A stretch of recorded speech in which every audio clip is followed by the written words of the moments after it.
Este tramo final del programa se lo queremos dedicar a la tertulia, al análisis y a la reflexión, y para ello estoy ya acompañada y bien acompañada aquí en el plató por Gustavo Galarreta. Buenas tardes. Hola, buenas tardes. José Javier Echeverría, bienvenido. Hola, buenas tardes. Y con Ángel Moleón, buenas tardes. Buenas tardes.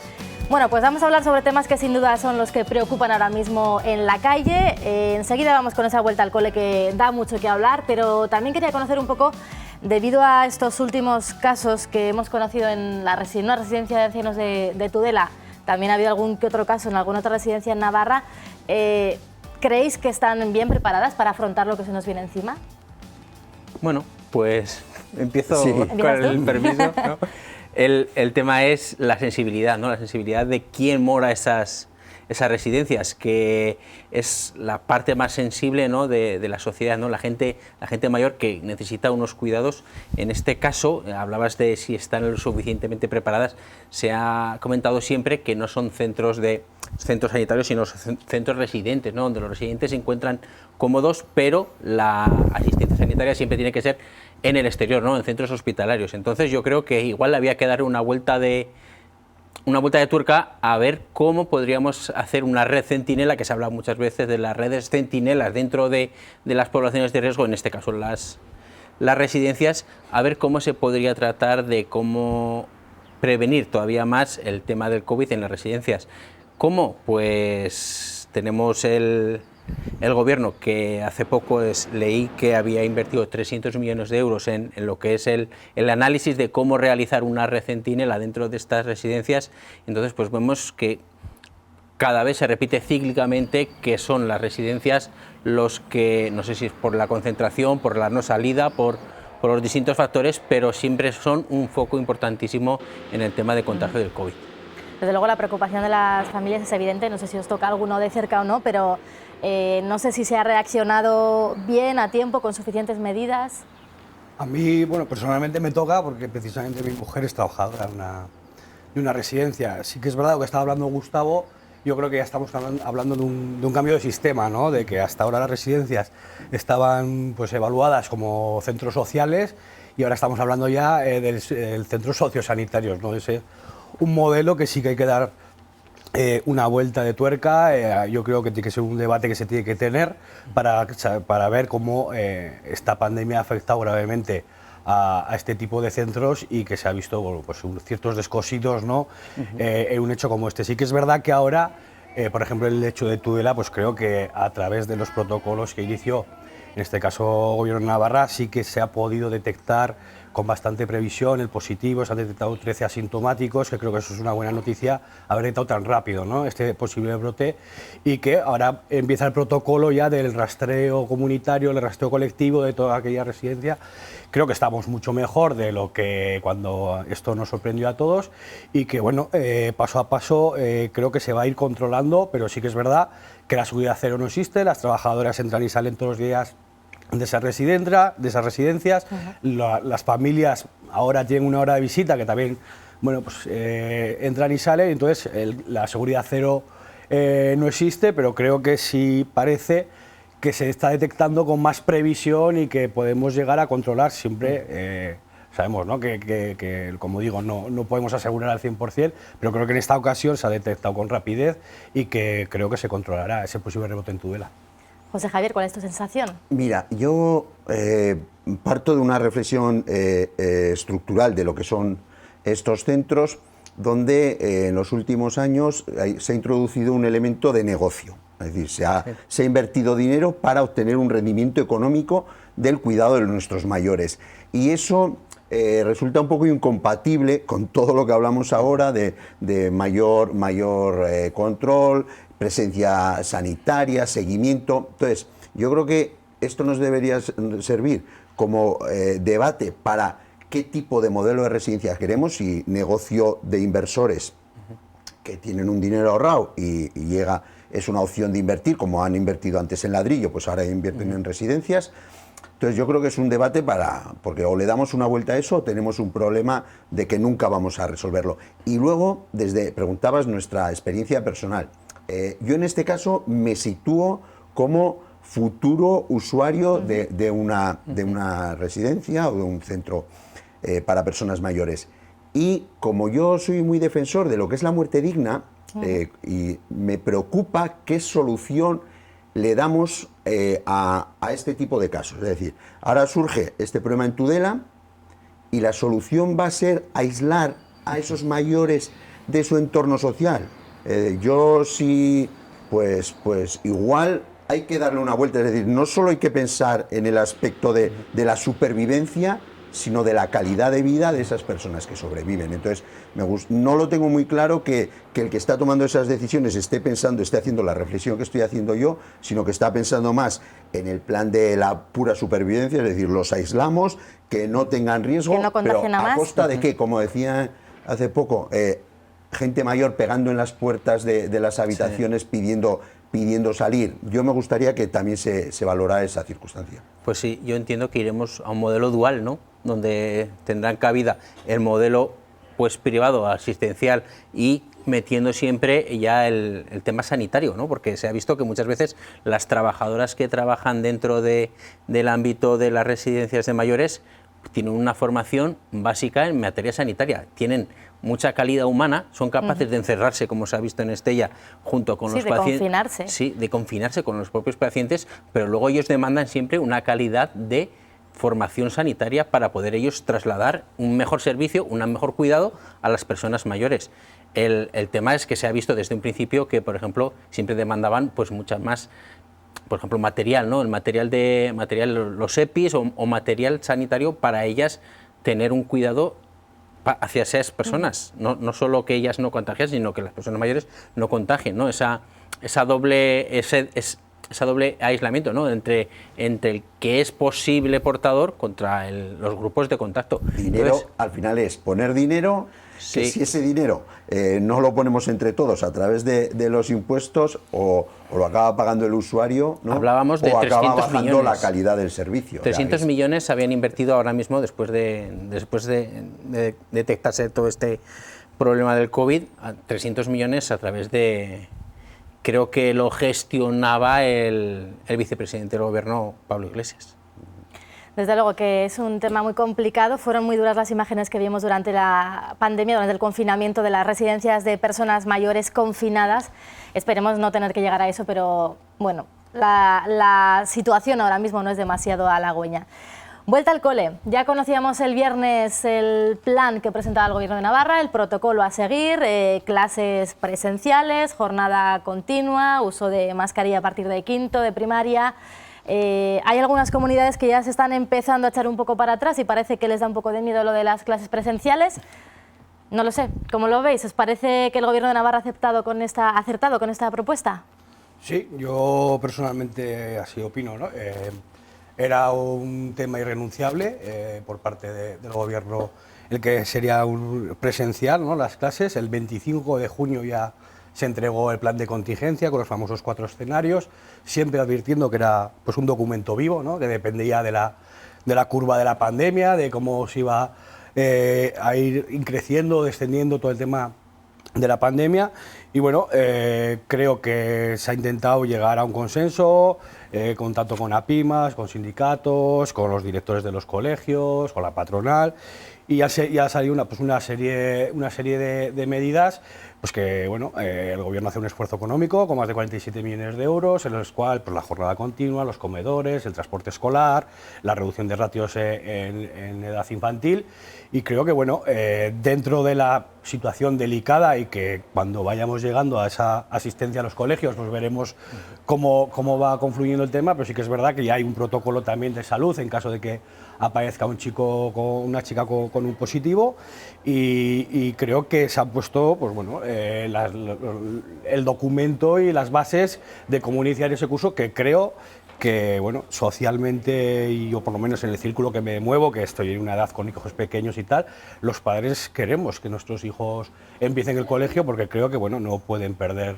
más tiempo en la educación, y que bueno, todos tenemos ganas de llegar a esa ansiada normalidad y ver a los chavales en el colegio, que empiecen con su vida diaria, que no, tampoco creo que tiene que ser muy bueno que lleven tanto tiempo pues bueno, en esta situación, y creo que bueno, es una apuesta clara por el Gobierno, porque la educación comience, es un derecho que tienen los alumnos y bueno, ya el resto de comunidades que se están echando para atrás, bueno, hay que recordar que ha sido un acuerdo con el gobierno de que las comunidades iban a gestionar esto, ¿no? Pues bueno, yo creo que Navarra está haciendo el trabajo y veremos cómo quede para el futuro, ¿no? Es un derecho que no se pone en duda, ¿no? El de la educación igual para todos y todas, pero hay quien dice en la calle, sí, vamos a volver al colegio, van a volver al colegio, pero ¿por cuánto tiempo? ¿Lo veis factible, que se mantenga? Es que esa es un poco la percepción. Y además, mira, yo en este caso desde el principio, desde marzo, yo soy una persona políticamente muy crítica con todo, siempre he intentado ser muy comprensivo con las decisiones que han tomado los políticos, fueran de cualquier ideología, por muy alejada que fuera de la mía, porque entendía que era todo nuevo, es todo nuevo, sí. y lo fácil es, te has equivocado, te has equivocado, te has equivocado. Entonces yo siempre he sacado la cara, aunque se hubieran equivocado, pues aunque estén, entiendo que las decisiones son correctas. A partir de ahí sí que es verdad que lo que sí que puede existir una sensación es de arrancamos porque hay que arrancar, pero ya teniendo la idea de que el siguiente paso va a ser vuelta a casa, ¿no? Entonces, como que no hay la suficiente contundencia en cuanto a lo que hablamos. Es decir, a mí más que el protocolo de entrar, me interesa en todas las facetas, en todas las actividades, tanto económicas, educativas, sanitarias, es decir, ¿qué pasa? Lo mismo que hablábamos antes con las residencias de la tercera edad, cuando haya uno. Entonces, el protocolo yo creo que hay da soluciones, pero no incide en lo que yo entiendo que sería lo correcto, es decir, hacer una apuesta por la creación de burbujas, de tal manera que asumamos que va a haber contagios y que esos contagios van a tener la menor incidencia porque hemos delimitado la relación de nuestros hijos, porque lo que no podemos hacer es cerrar puertas al campo.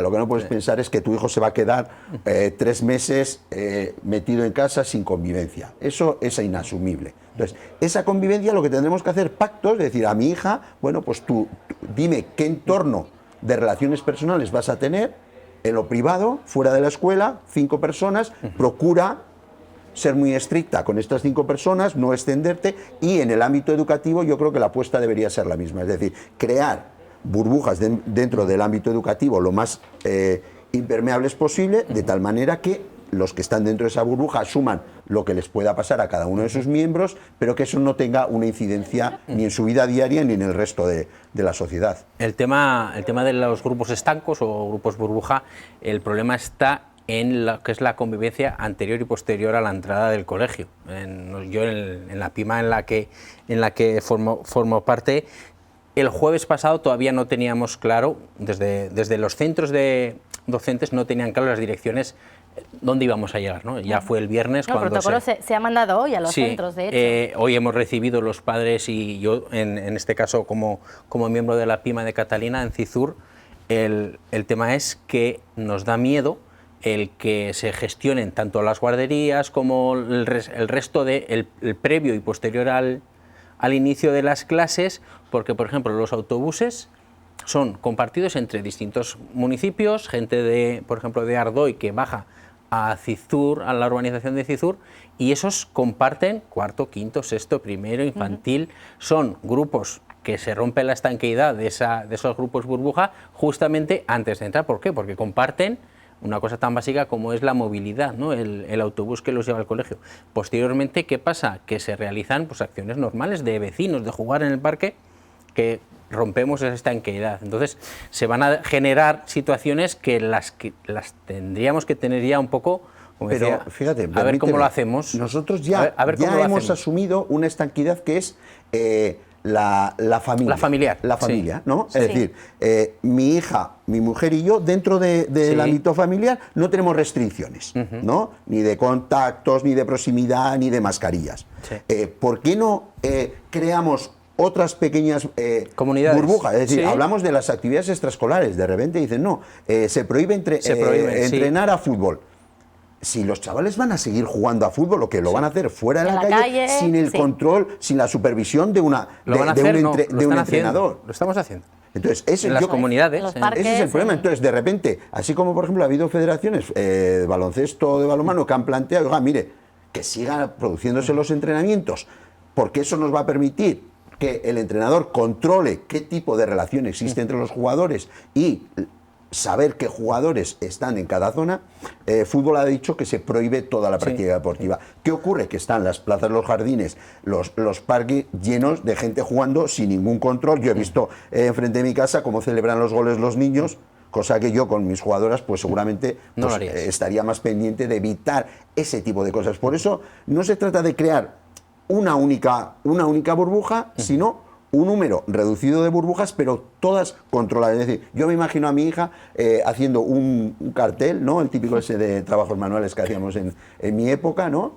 Planteando sus círculos de relación, y plantear, bueno, pues si yo planteo que mi hija tenga que estar las 24 horas al día con mascarilla, ¿sabes qué va a pasar? Que no va a cumplir, igual no está ni 20 con mascarilla. Claro. Si yo le planteo tienes que estar con mascarilla fuera de estos pequeños círculos, ¿no? Le voy a dar libertad para que en determinados momentos tenga cierta libertad, le puedo ser mucho más exigente que fuera de ahí se comporte de determinada manera. Yo creo que lo que estáis contando está muy bien y teóricamente está muy bien, pero estáis volviendo a apelar a la responsabilidad individual. Es decir, que tú a tu hija le comentes con quién se tiene que juntar. Bueno, pues si tu hija es muy obediente y te hace caso, te saldrá bien. Pero yo dudo mucho, y es más, cuando me estás diciendo que las plazas los chicos están jugando al fútbol, ya saben los padres que no pueden jugar al fútbol. Y se hace, ¿no? Entonces estamos hablando de una responsabilidad individual, de que todo el mundo cuando salga de clase haga su burbuja. Estamos hablando de cosas que yo sinceramente las veo irreales y viendo más el comportamiento de, bueno, pues que estamos viendo en ciertos aspectos, que ha habido rebrotes, porque la gente no se ha comportado como se tenía que comportar. Y los va a ver. Y los va a ver, y por lo tanto, el intentar controlar lo que pase antes y después del colegio, pues eso yo creo que a un gobierno, y más con las competencias limitadas que tiene a la hora de movilidad, de libertad de reunión, creo que no se le puede exigir, ¿no? El tema del transporte que has dicho... Sí, hombre, exigir, sí, siempre podemos exigir no, a quien el nos gobierno gestiona, ahora, a quien el nos gobierno gobierna, ahora mismo se le no puede te puede exigir como ciudadano. Pero el gobierno ahora, pero el gobierno de Navarra a ti no te puede limitar con quién te juntas. No tiene competencias para eso. No, pero bueno, el tema entonces no es eso no se lo puede junto, exigir. Sí, pero ¿sabes cuál es la responsabilidad de la gestión? Cuando tú pones sí. una norma prohibitiva que es tan asfixiante, lo que haces es fomentas el incumplimiento de esa norma. Yo, por ejemplo, yo me relaciono mucho con chicos y chicas jóvenes. Entonces, si tú les estás planteando que ni siquiera con su círculo de más confianza pueden estar en el jardín sin mascarillas, significa que van a estar sin mascarillas hasta que venga el policía y se la suban. ¿Qué es lo que está ocurriendo? Que no hay más que ver hoy la prensa, todo el seguimiento que ha hecho la policía de todos y cada uno de los sitios donde ha tenido que intervenir. Y todos eran por el mismo motivo, cuadrillas de gente joven. Si tú les dices, mira, yo entiendo que todo el día, con todo el mundo, no puedes estar de esta manera, pues lo mismo que te autorizan a que esa gente joven con su familia no tenga que asumir determinadas obligaciones que en otros ámbitos, porque al final los adultos legislamos pensando en adultos. Lo importante, la estructura social son las familias. Pues igual para nuestros hijos hay un grupo que es mucho más importante, que es de más unión, que es su propia cuadrilla. Y eso es una realidad que los sociólogos, cuando hablan de drogas, cuando se habla de un montón de aspectos, lo tienen en cuenta, porque su conexión, su sociabilidad no está en la familia, está en su grupo de amigos, de amigas, y ahí es donde tenemos que plantear esa opción. ¿Por qué tienen que estar en esas circunstancias atados de unas restricciones que en casa no se les ponen? Este jueves se reúnen las comunidades con el Ministerio para un poco cerrar y poner en común esta vuelta al cole. También hay quien denuncia que esto llega tarde, que se está preparando tarde. Yo creo que sí, yo creo que llega tarde. Yo, mi opinión, ¿no? Como padre, el jueves no podía estar el director del centro esperando a ver qué pasaba, ¿no? Y esta semana se reúnen, pues lo que dicen los ministerios, junto con las distintas autonomías. ¿Lo podían haber hecho antes? Sí. ¿Es un escenario, lo que dice... ¿Es un escenario imprevisible? También, pero lo que no podemos hacer es no prever, no tener un plan B. Hay que tener un plan B, un plan C y un plan el que nos haga falta. Muchos planes. Muchos planes, ¿por qué? Porque se van a dar las distintas situaciones que vamos a ver, y las vamos a ver, y nos va a tocar en primera mano que nuestro hijo tenga miedo de decir, pues fulanito, menganito tiene contacto, le han hecho la PCR o lo han dejado de hacer. Entonces, yo creo que sí. Entonces, lo que no puede ser es que el gobierno central derive en las autonomías deriven en los centros de eso. Entonces, yo creo que sí, nos hace falta una ley marco, ¿no? A nivel estatal, más o menos no. Voy a defender al gobierno en contra de mis principios. Sí.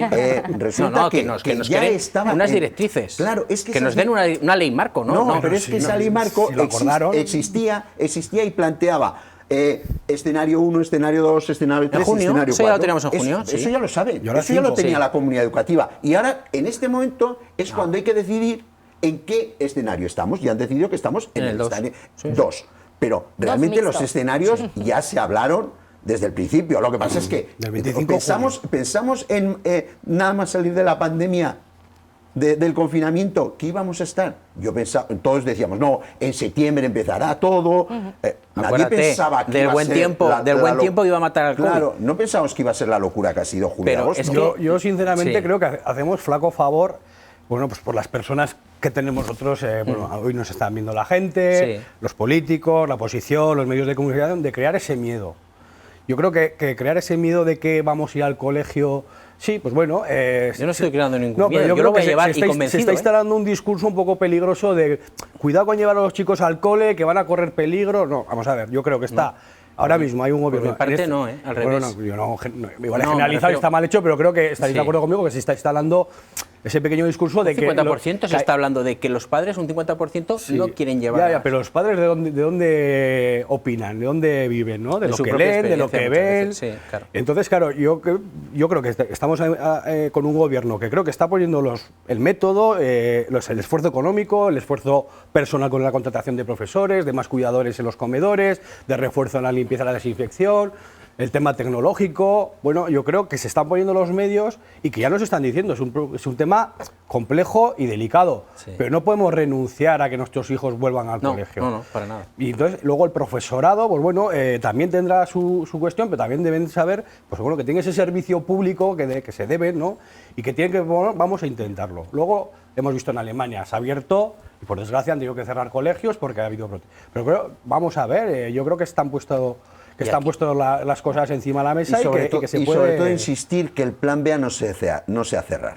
O sea, yo creo que ese es el mensaje que deberíamos transmitir y que los mismos padres y madres deberían plantearse no apretar en esa dirección. Es decir, si hay en cuanto haya algo, todo el mundo, yo no llevo a mi hijo, si puedo evitarlo, yo no. Vamos a dar soluciones para que, si el problema de los menores, si lo estamos hablando, no es tanto que ellos se contagien. Es decir, igual lo que tendremos que plantear es ¿qué ocurre si se contagia? Igual los que tienen que aislarse son las personas de riesgo para que los menores sigan yendo a la escuela, aunque sean asintomáticos. Es que yo creo que la apuesta tiene que ser convivir con el... Cuando hacemos una apuesta decidida por la convivencia, cuando escuchas a gente, a grupos de profesores que van a hacer una huelga en Madrid porque no creen que sea el escenario idóneo y tal, entonces lo que hablabas, que tú demandas un poco ese paso hacia adelante del profesorado, ¿no? De la comunidad educativa, que al final somos todos, padres, PIMAs, pues entonces ese paso hacia atrás que han dado algunos profesores diciendo, es que yo voy a hacer huelga, pues no es el momento de hacer huelga. Yo entiendo que las reivindicaciones son tan libres, pero en este momento yo creo que al revés, teníamos un poco que arrimar un poco el hombro, como ha hecho mucha gente, como ha hecho la gente de las residencias, como ha hecho la gente de los supermercados. Responsabilidad de todos, sin duda, y de todas, de las familias, del profesorado, del gobierno, que duda cabe. Veremos qué es lo que pasa, porque quedan 2 semanas, igual puede cambiar el escenario todavía, cambiará. Y seguro que sigue dando mucho que hablar. De momento, gracias por habernos acompañado, Gustavo Galarreta, José Javier Echeverría, Ángel Morión, gracias por acompañarnos y hasta otra. Que vaya bien la vuelta al cole.